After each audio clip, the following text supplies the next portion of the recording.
नमस्कार दोस्तों, असम के मुख्यमंत्री हेमंता बिस्वा शर्मा के द्वारा हाल ही में एक स्टेटमेंट दिया गया कि 30,000 से ज्यादा अवैध रूप से रह रहे घुसपैठियों ने रातों रात असम को छोड़ दिया है।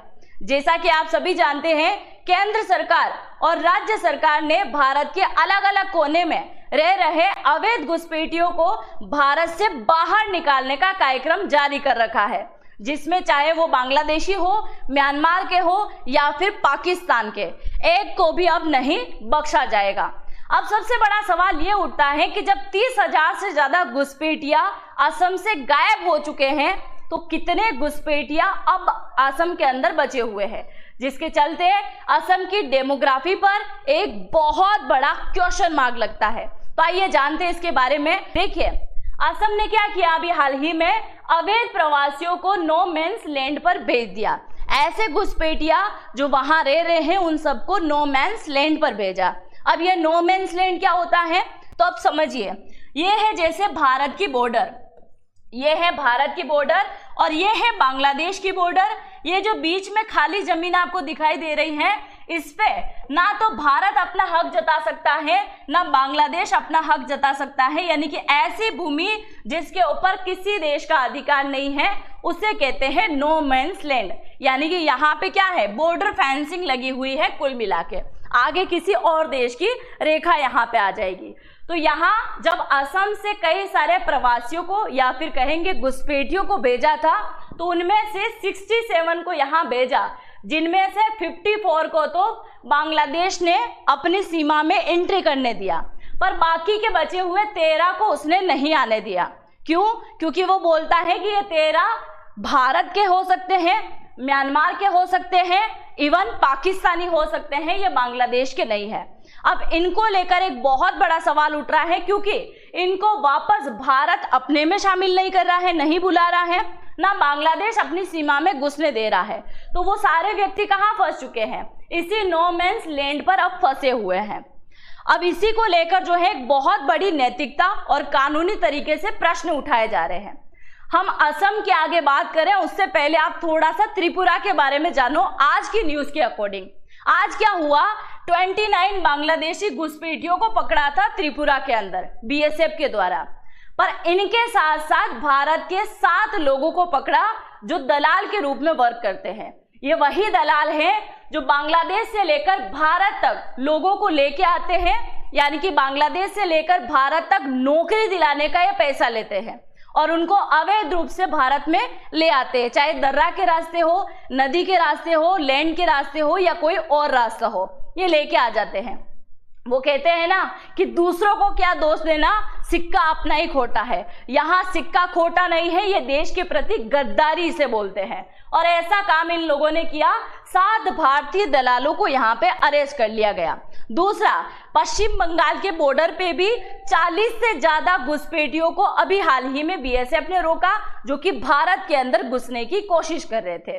तो आज की वीडियो में हम प्रॉपरली जानकारी लेंगे असम के बारे में। ये है असम का मैप, इसकी बहुत ज्यादा सीमा जो है किसके साथ साझा होती है, बांग्लादेश के साथ में साझा होती है। अब बांग्लादेश के साथ में जो साझा होती है, यहीं से क्या है, ये बॉर्डर से असम के अंदर घुस जाते हैं और असम के जितने भी आपको जिले दिखाई दे रहे हैं, शायद ही ऐसा कोई एक ऐसा जिला होगा जिसके अंदर कोई घुसपैठिया निवास नहीं कर रहा होगा।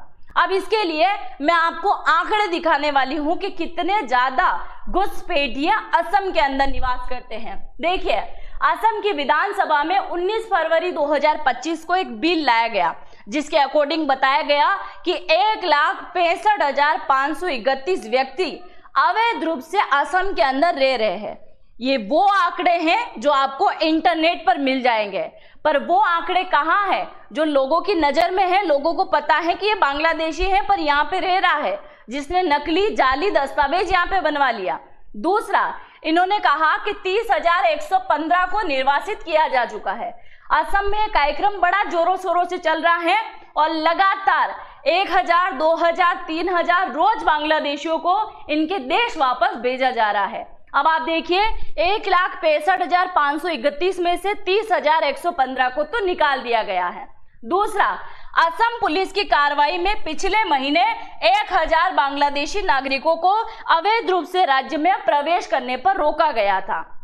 मतलब ये लगातार घुसपैठ अभी भी कर रहे हैं।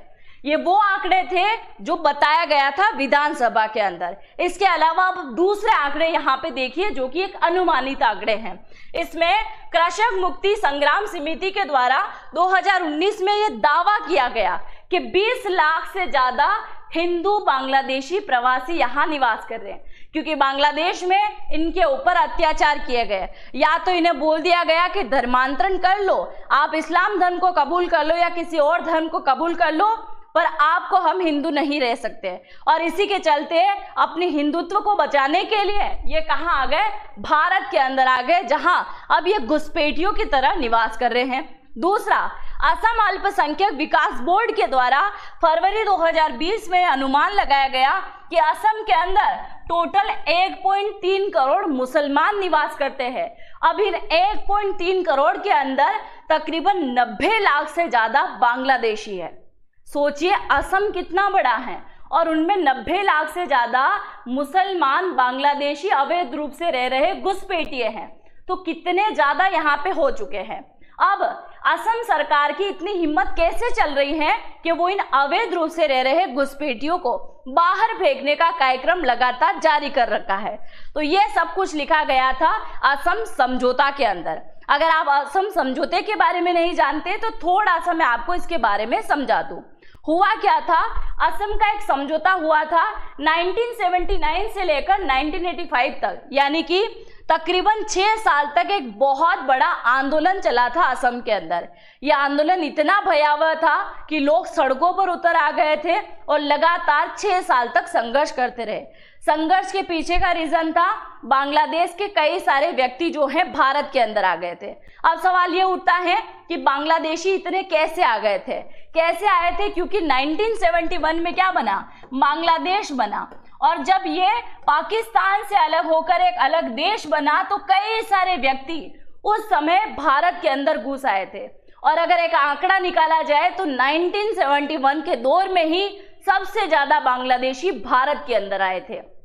अब ये बहुत ज्यादा असम में बढ़ते गए, जिसकी वजह से कई सारे लोग परेशान हो गए। और परेशान होते हुए फिर क्या हुआ, 15 अगस्त 1985 को भारत सरकार, असम सरकार और ऑल असम स्टूडेंट यूनियन, इसके साथ ऑल असम गण संघर्ष परिषद, इन सभी के बीच में एक असम समझौता हुआ, जिसमें कुछ बातें तय कर दी गई कि ऐसे अगर बांग्लादेशी आते रहे तो असम के अंदर रह रहे लोगों का क्या, फिर उनकी जिम्मेदारी का क्या, उनके हक का क्या, क्योंकि ऐसे कई सारे संसाधन हैं जिस पे ये लोग अपना हक जता लेंगे और जो व्यक्ति वाकई में असम के हैं उनका क्या होगा।